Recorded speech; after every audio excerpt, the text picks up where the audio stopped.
Waterloo CSL TV.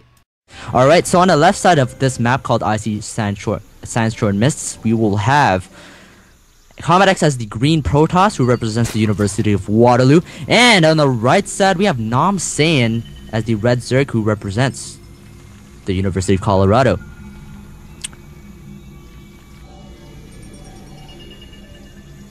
Awkward silence. Some lag. Yeah, let's not talk about that. So, let's just look at this Overlord coming from nomsayin and ignore everything else.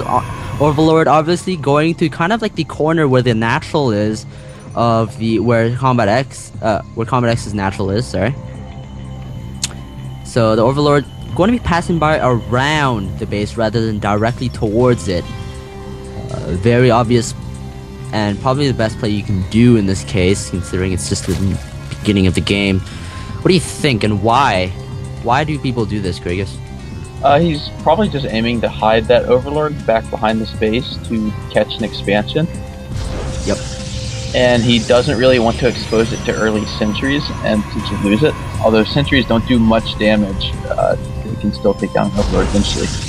But looks like CombatEX is doing a 2-gate. Yep, he's going to be doing a 2-gate. Going to be a lot of zealots coming out of those. And nomsayin now sees it. nomsayin's going to be easily seeing this with his drone. But nomsayin luckily not getting went any gas. Well, luckily nomsayin went cool first, so he will be able to get some Zerglings out.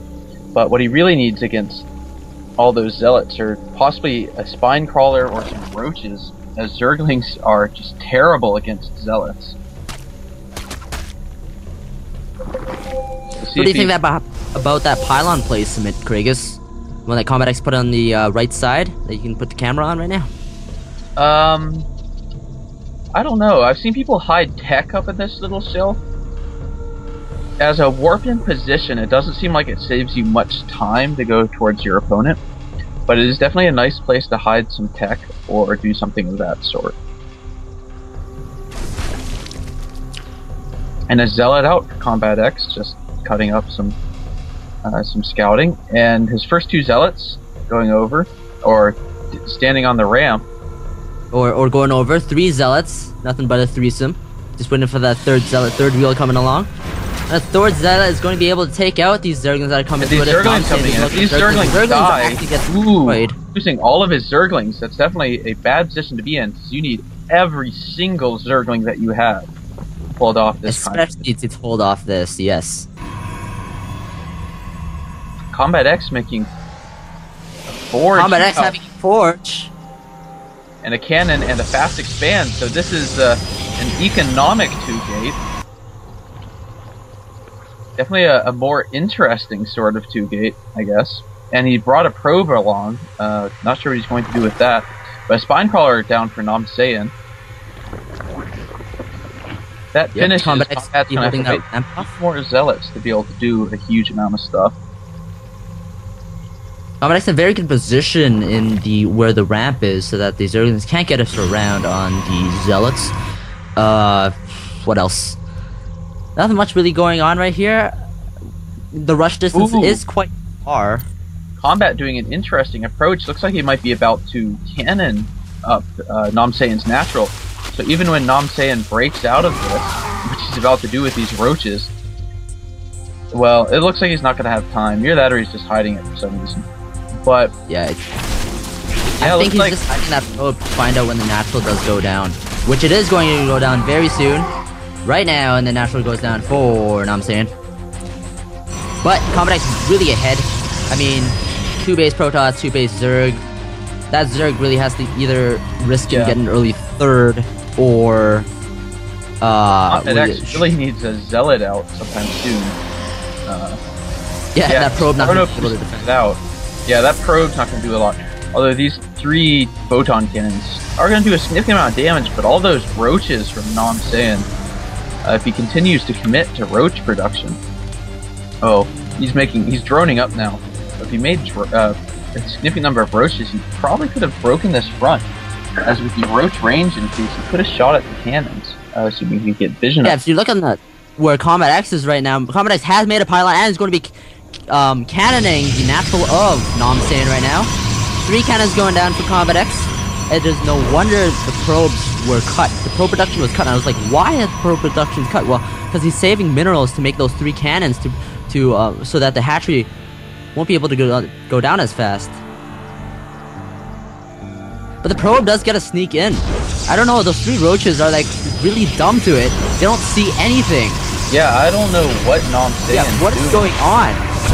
He sees it now. But these cannons are just going to decimate those roaches and stop that hatchery.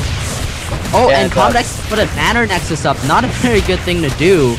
But if you can't BM in chat, why not BM in game? Yep, this is actually, I have to say, besides the banner nexus, I kind of like the approach Combat's taking. As he cheesed, but he cheesed in such a way that it let him get a very safe expansion. And then he cheesed again that just kept his opponent's expansion from getting in there. So he's playing an extremely economic game, but he's playing it by being extremely aggressive. Which is... Oh yeah, very good thought there, please. And if we look at income, nomsayin, considering he's on 1 base, not doing too bad. He's got pretty good drone, well, really drone oversaturation just about at this base. But Combat ahead currently, as he does have 2 bases. He's ahead 36 to 26. Sorry, it's 39, 40. These numbers keep changing on me. 41 to 57. Yeah, and if Combat starts chrono boosting his next side, that'll become an even bigger change, or even bigger difference. Though Combat reinforcing his wall with more photon cannons, it looks like he's really worried about some sort of roach all-in. Yeah, and we have CombatEX here,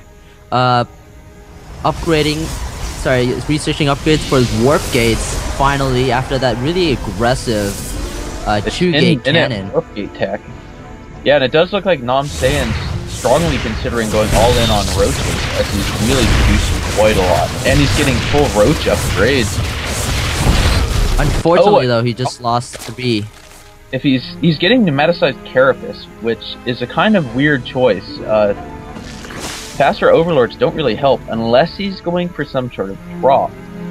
As he does now take another base off in the random corner. Yep, just like our game with Anti-Mage. If you can't take the base that is closest to you, why not take the second closest? And nomsayin does do a double expand to try to catch up. So instead of doing really an all-in, rather he's trying to catch up in a macro game. You always want 1 base over the Protoss player, or at least the Zerg player does. And CombatEX going for DTs now, or it seems like he's going for the tech to everything approach, as he's currently getting DTs. He's about to finish a robotics facility. He already has a Stargate that's producing void rays. 3 more gates coming along, and a robotics facility. So he's going for an ultimate army of everything. And revealing this void ray, going to deny this 3rd from nomsayin, as nomsayin has a very small number of Hydralisks currently, and they're very slow. They're probably not going to get there in time to do the huge... What I like about this is that revealing that void ray tech will allow him... Oh no, he's going to BM. It will allow him to make more Colossi, because you're going to have to get more Hydralisks for those void rays. Yeah, this is really why, this is probably the hardest part of DBZ, if you're dealing with Stargate play, to look at these 2 void rays, and you have to sit there and think, the DT killing everything kind of ended that game, but if you do have void rays showing up, you need to decide whether or not you think that Protoss is heavily committing to the void rays, in which case you need Hydras, or if they're just harassing you with a couple of void rays and later going to go into Colossus, in which case you should really just produce a couple more